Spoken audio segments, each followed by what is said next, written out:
Hello everyone and welcome back to another video. Today I want to talk about TV shows and technically this is a why I think video. It's one of those. I'm going to put it in the why I think series because I think it does have something to do with what I normally would talk about. Um, but before I get into this video real fast, I would like to say just a couple of things. First of all, I am in no way a professional when it comes to TV shows. I'm not a professional writer. I'm not a professional anything.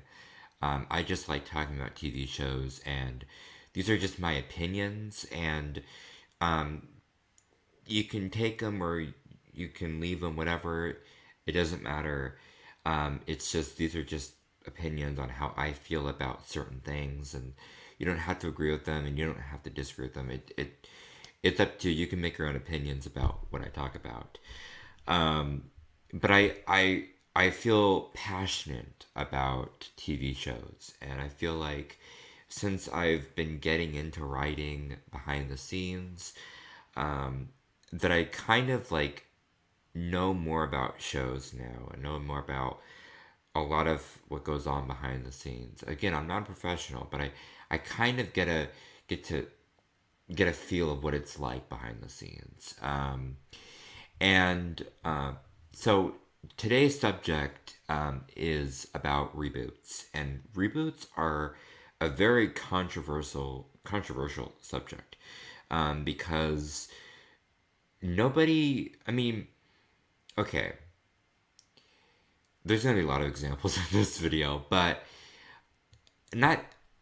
I mean, there's not a whole lot of people that like them, and it really depends on how well you do TV shows.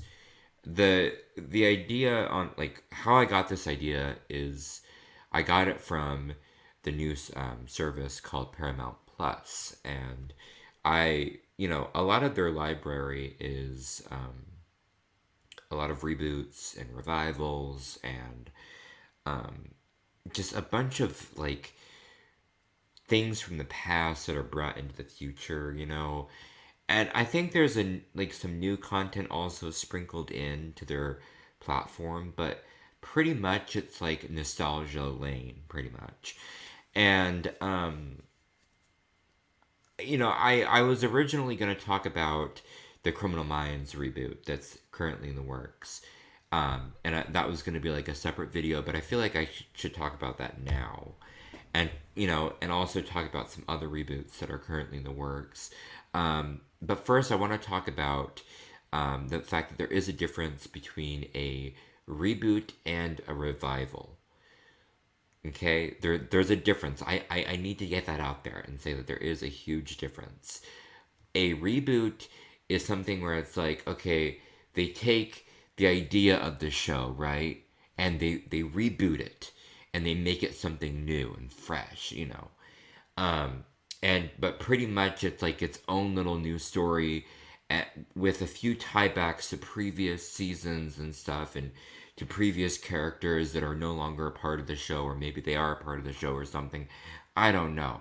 But pretty much it's like its own thing set in the same universe, but it's like it's its own thing. A lot of times a reboot is like revamping a show. Like take the Narnia series that's about to come out on Netflix in a few years. That's a reboot. They're going to start from probably the very beginning, which is the Magician's Nephew, and they're probably going to go all the way to the end, which is the last battle, and they're probably going to also make a series as well, like a brand new series. So there's a reboot there, right? Whereas a revival is more of like a direct continuation, where it's like pretty much the characters pick up kind of right where they left off in a way, or maybe it's like a few years later that they kind of pick up, but like it still kind of feels the same, and it's still kind of like a continuation of previous events, and it feels much more like the same, and there's like a lot that is the same, and but there's also a lot of new stuff as well, and but I prefer revivals over reboots because reboots just tend to be too different from the original source material, and which isn't a bad thing per se, but it's definitely not the best thing. And another thing that is a huge problem is that people always get them confused.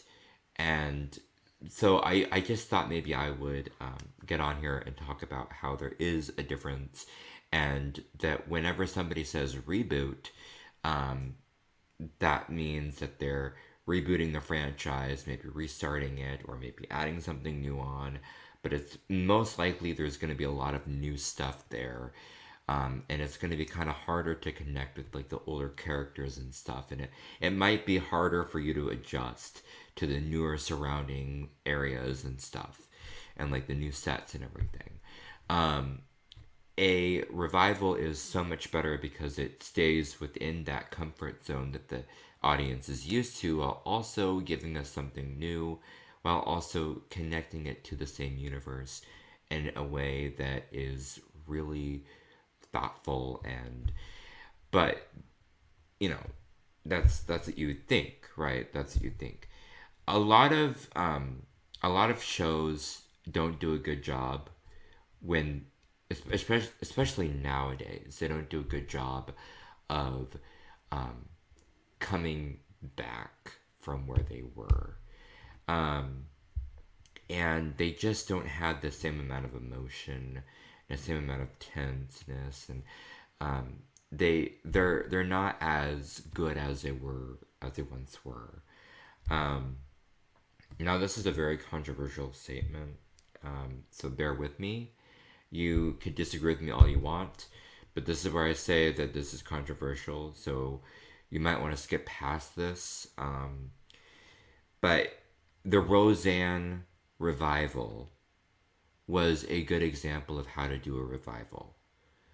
I'm not going to talk about any controversy that has gone on the set or anything like that. I'm just going to talk about the revival itself. The actual Roseanne revival was the perfect way to have a revival. That is the way that revivals should follow. That it follows everything in the book of rules, and it's just like, to me, I feel like that felt like a direct continuation. It felt like we were picking up with our characters that we love and that we respect, and it just felt right, and yeah, of course, the first few episodes were kind of rocky, but that's because they're just getting back into acting, from not acting for 20 years. You're gotta try to find your way back into it. You gotta start somewhere. But yeah, no, that, to me, that is the one of the best ways to do a revival. And I'm not sure if you really would call Fuller House a revival. I think that's more of a reboot.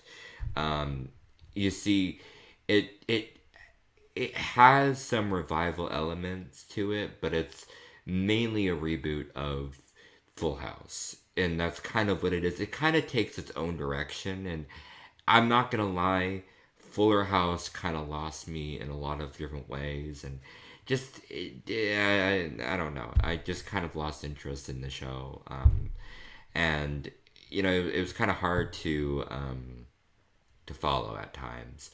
I also, and this is kind of completely different, but I a second ago I talked about the book of rules, right? In screenwriting, if you ever hear about rules, people tell you, "Oh, there is no rules to screenwriting. There is no rules.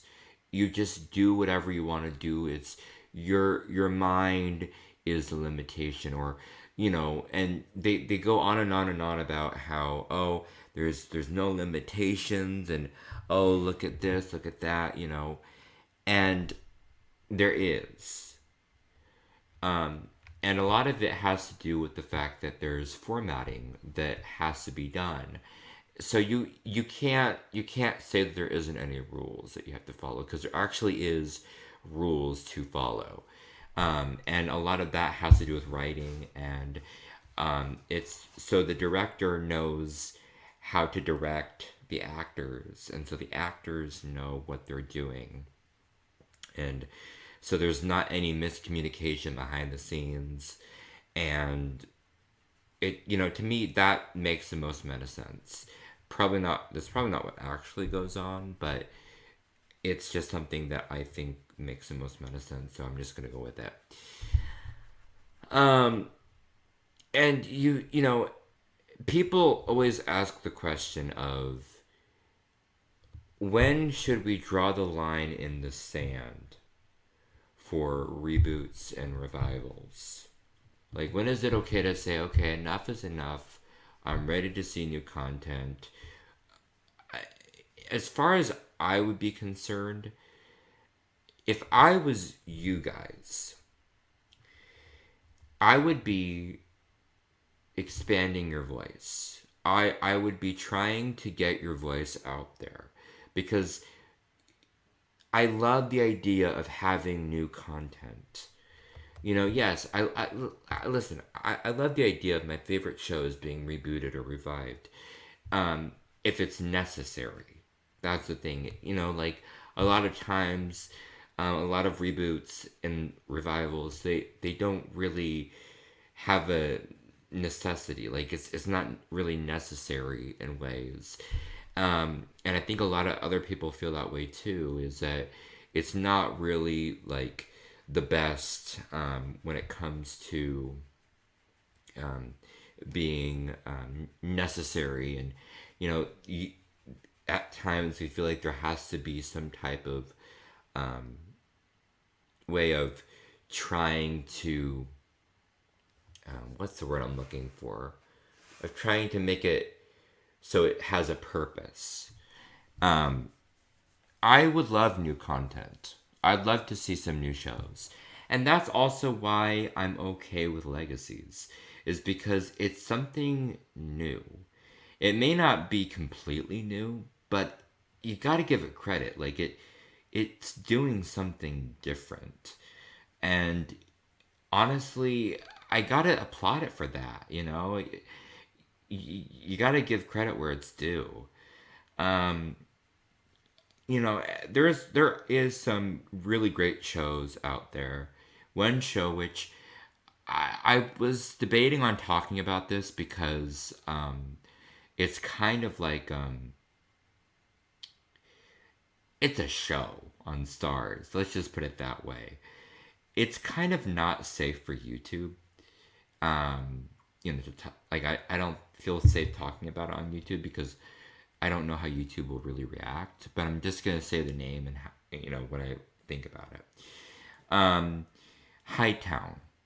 It is a amazing show. It's so great. I love it. And if you want LGBTQ representation, that's the show to go to, because honestly, it's in like every single episode. And also, it has really great writing and a really great direction. And honestly, it's completely underrated. One of my favorite stars from the originals actually is in this show. Her name is Riley Volquill. I'm probably mispronouncing that, but I love Riley, and I love the fact that she's on the show. Um, I highly, highly, highly, highly recommend that you check the show out. It's completely watchable, and it's honestly enjoyable. It really is. Um, and it has a season. It's gonna get a season two. Like, I think they're in the process of filming season two. So I'm excited, and you guys should be excited too. You can go watch it on YouTube for $12.99. Um, Not a bad price. There's only 8 episodes, but there's a lot that happens in those 8 episodes, and and it's not your standard 42-minute episode length. It's sometimes it's 55 minutes, other times it's like 50 minutes. You know, it just really depends. Um, it's one of the best shows I've ever seen, and honestly, it's a great year. It's a great way to start off the year because I watched it like towards the beginning of February, and I binged. Um, I think I binged like most of it. I had like 2 episodes left, I think, um, the next day, and I watched the last 2 episodes, and it was amazing. And I'm excited for it to come back out again. Um, and it's just, I can't get over how great it is. I'm not going to spoil it here, but I highly, highly, highly recommend you go check it out. It's definitely worth $12.99, and I mean honestly, it is the best. Um, Now I gotta be honest with you. I'm not a big fan of the idea of having a Criminal Minds reboot, um, because I still feel like we could have. I still feel like we could have used a little bit more time. Like it could have been a little bit more time before we got a reboot of it, and I would have been fine with that. And honestly, the way it ended, it was shitty. I didn't like it, um, but I also just really I hated it. I really thought that it made no sense and it made smart characters seem stupid. Um, I want to give a little bit of a recap. Criminal Minds is about a show that follows a team of FBI profilers, and they track down serial killers each week, and it's a fun show. Um, and it recently ended at the beginning of 2020. Um, and it was like they pre-recorded it. It was pre-recorded like way before the pandemic even happened. Um, and the last episode aired in February of 2020. Um, and it was a horrible finale. Um, I didn't like it. And now, just recently, about a month or so ago, there was talks about it being maybe in the works, and then like within like a few days after, it was like boom, in the works at Paramount Plus. So, and Paramount Plus just came out. Um, I think it was like March 4th, and it's $4.99. I believe that's what the price is. And we talked a little bit about it earlier, but I thought I'd just catch up to speed on it. Anyways, I feel like it could have been a little bit better. Like, I feel like the finale could have been better.